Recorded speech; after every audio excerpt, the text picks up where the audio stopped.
The Bureaucrat, a novel by Levi Sweeney, read by the author. Chapter 22, LT. A phone conversation between Wanda D. and Jane Fu Tran, 11/25/2024, EST. Jane, please say something which makes sense. Why in the world did you wait that long to tell Lena about that letter? Do you have any idea what my son has been through? How much he's changed in that stupid date when he was like freaking 20 years old? Jane! Wanda, please just hear me out. Lena read the letter, she cried for 30 minutes, and now she wants to talk to your son in person, face to face. I mean, if you just got back from overseas and then you got that letter handed to you, just hear me out. I am. Talk. What do you want with my son? Wanda, I don't want anything. My daughter wants just one thing. Him. Try putting yourself in my shoes. I mean, Lena was in therapy for 9 weeks after that night. 9 weeks! Did your son ever do therapy? Tread very, very carefully, girlfriend. Wanda? Look, I'm sorry. It's just difficult to process. Okay? Come on, let's talk. You ask a question, I answer, then you answer the same question. Then I ask a question, you answer, and then I answer that same question. Then we repeat that 20 times. I have all night. Seriously. Let's talk, Jane. December 8th, 2024. Are you sure this is the right place? Said Thomas D., as he stood with his sister outside of a wooden building near the parish. There was a teeny sign on the door which read, St. Catherine Music Center. Yes, Thomas, Julia said crisply. This is the right place. I have been here at least twice, and this is your first time here. Okay, Julia, said Thomas. He had a white dress shirt and a black tie on. Julia wore a nice sweater and a skirt. Julia shook her head. Look, I'm sorry, it was a tough night last night. Grandma isn't doing well, I haven't been in to see her since Halloween, and... Relax, said Thomas, gently putting a hand on her back. Just breathe in for 4 seconds. Hold your breath for 7 seconds. Spend 8 seconds breathing out. Good. 7:59 a.m. Julia slightly sucked Thomas D's arm. You are having way too much fun in therapy. It is positively unnatural. Medicine technically is unnatural, Julia, and therapy is not medicine. I agree. Julia. Julia folded her arms. Look, she said, just let me drive us to the facility after church, okay? Sure.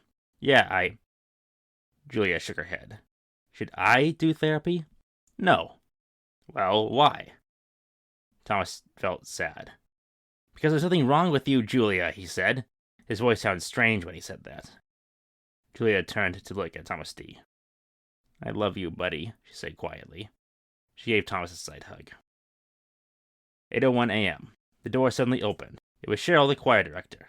Oh, hi there, kids, she said brightly. Yeah, I was just checking my email on my iPhone. I just got here about 30 minutes ago, and was just waiting for the others to get here. Come in.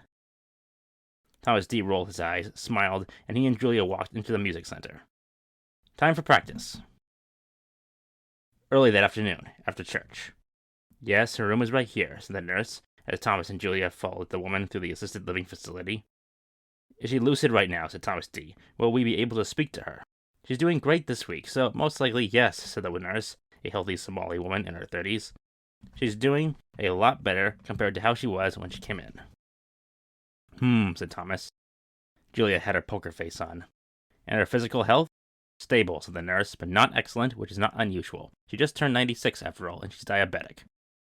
Show us in, ma'am. Yes, Mr. Di. D. It is pronounced D, not Die. Sorry, I'm new. It's fine, you're doing great, ma'am. Thomas D. and Julia D. are playing tag team with their parents. Mom and Dad came in on the weekends, while Thomas and Julia visited twice during the week. The schedule had been Thomas's idea. They'd been at it since he got back during the last week of November, and everyone in the family liked it. The whole family. Hi, Tommy. Jules, darling, said Grandma. She was in a special chair, reading a newspaper. No electronic devices in the room, apart from some medical equipment. Strict orders from Wanda D. Hi, Grandma, said Thomas. Last week, Thomas had seen his grandmother for the first time in person, face-to-face, in years. It felt like eternity, honestly. He had almost wept when she immediately recognized him. She wasn't as far gone as they all thought. Not nearly. She had brand new reading glasses, brand new hearing aids, top-rate physicians, the best facility, the hardest-working caregivers, and... She didn't have long. Thomas D. knew it. The whole family knew it. Maybe 3 years if they were lucky. Wanda and JJ knew a doctor who said she could live to be 105. But Thomas Joseph D. believed in miracles. He did now anyway. Lower days. Thomas D. took off his coat and put it on a nearby peg, mounted on the back of the room's door. Don't play Lincoln, he thought. Don't play Dad. Don't play anyone. Just be Thomas. Be Thomas. For Grandma.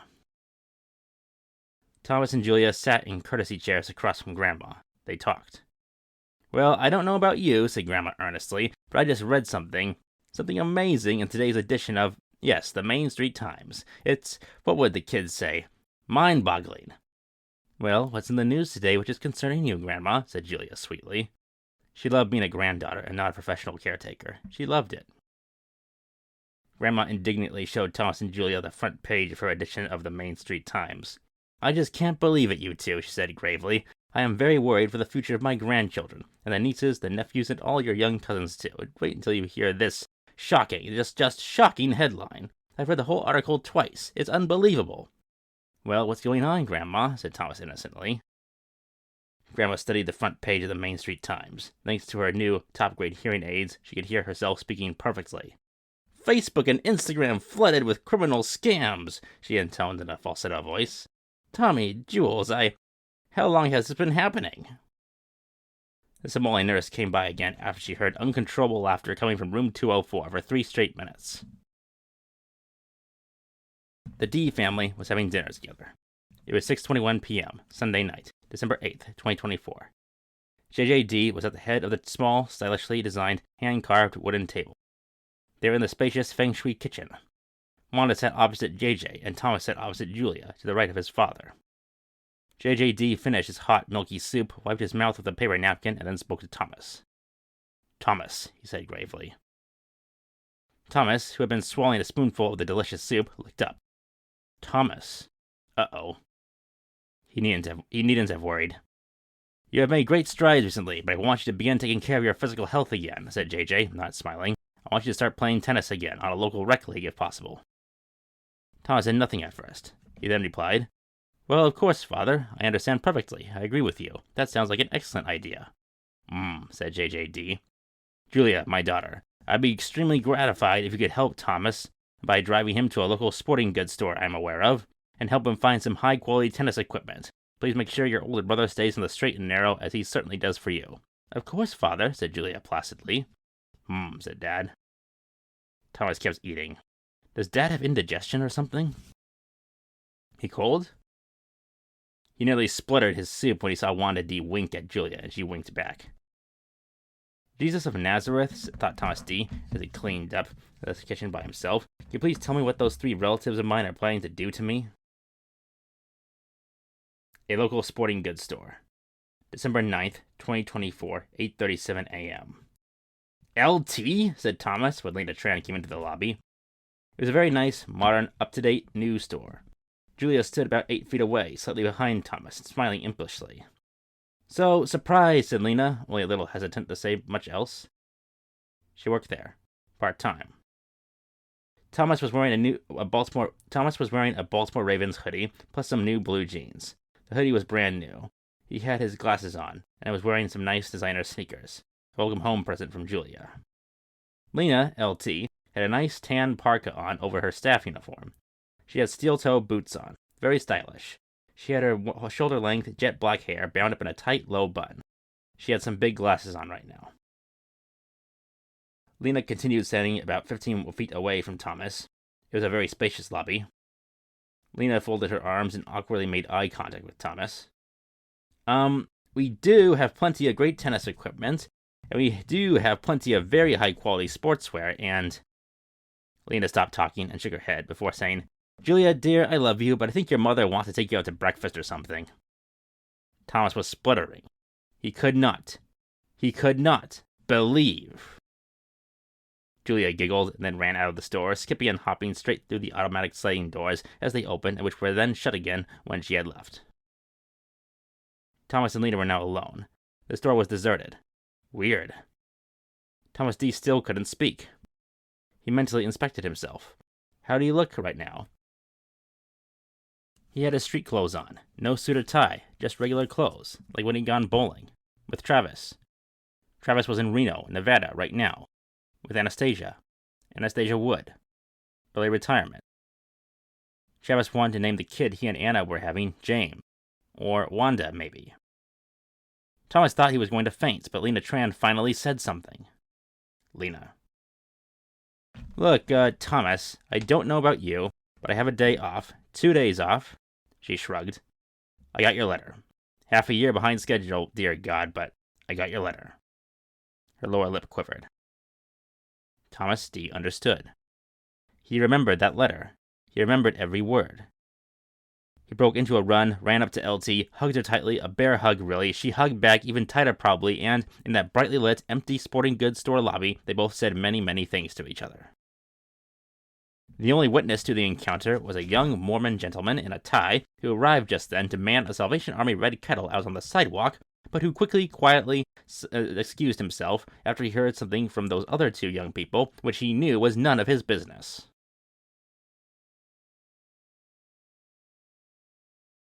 A park. The park. In New Haven. 10 a.m. Later that same morning. Broad daylight this time. It had been really cleaned up. There were a bunch of kids playing on a playground nearby, while their parents watched. Thomas, Joseph D., and Lena, Molly, L.T. Tran sat on a bench. It was a nice, clean, comfortable bench. Made out of stainless steel, perhaps. Painted pink. The Navy, said Thomas. Yep. I saw the world, said Lena. I never enlisted as an officer, so I was never a, LT or whatever, lieutenant, or... But I saw things. Lots of things. Lena nodded. Yeah. Thomas sighed heavily. No food, no drinks. Just each other. He wasn't hungry. Yet. What did your dad think of it? Said Thomas, getting up in the middle of the night and driving to a recruitment center in the bad part of town, I mean, and then telling your parents you did it at all, over the phone, at boot camp, on your 21st birthday, after you signed all the papers, for a 4-year active duty contract. Oh, my dad thought it was brave, said Lena, sitting almost curled up on her side of the bench. She laughed. My mom was super ticked, though. I still don't think she's over it yet, but... Thomas D. was not thinking about the Navy.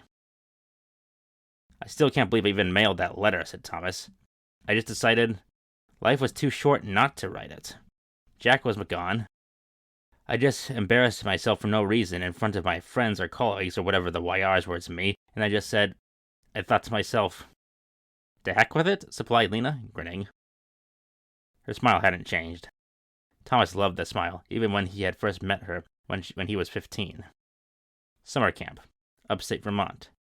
She was 14 years old then, wore aviator glasses, had a bad pixie cut, was a bit overweight, had braces, and had surprisingly bad fashion sense for an heiress. Her hair had blonde highlights then. 15-year-old Thomas loved that smile, though. A lot. Love ya, mate. Lena reached over and put her hand over on Thomas D's hand. He gently grasped hers. Let's take a walk, she said. A long walk. We'll walk into town and get some ice water. Thomas smiled for the first time since Lena had driven him out here. He didn't feel sad about this location anymore. And he didn't feel sad around her, or when he thought about her. Thomas was back! Thomas, leaning back on the bench, smiled very lazily and replied, Ich würde heiß skokodle bevorgen, Fräulein Tran, ich zahle. Thomas D. was fluent in German, and so was Lena Tran. They both minored in German back in college. It was how they had met. Again.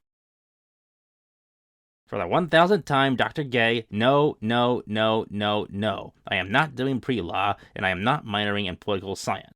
That DNC internship was really great of you to find for me even during freshman year, but I can't make this any clearer, especially on a garbled phone line.